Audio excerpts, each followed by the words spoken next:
Az ütegek a 74 technikai és a 15 speciális szállítóeszközzel már napokkal korábban megérkeztek az észak-lengyelországi lőtérre. Az egységek egy képzelt békekonferencia légvédelmét oldották meg a Balti-tenger partján. Az egészen újszerű éleslövészet keretében a fegyvernem valamennyi egysége részt vett, közös vezetés és irányítás alatt.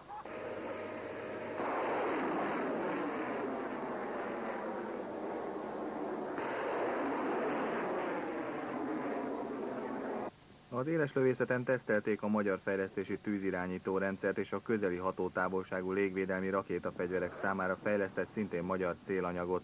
A helyszínre látogató vezérkari főnök is elégedett volt. Mai napon a Pisztár rakéták az elmúlt időszak rossz tapasztalataihoz viszonyítva kiválóan szerepeltek. Ez a katonák számára, vezetők számára, de a civil lakosság számára is nagyon fontos, hogy legyen egy olyan meggyőződés, hogy ezek az eszközök igenis alkalmasak és kiválóan használhatók az ellenséges légieszközök ellen.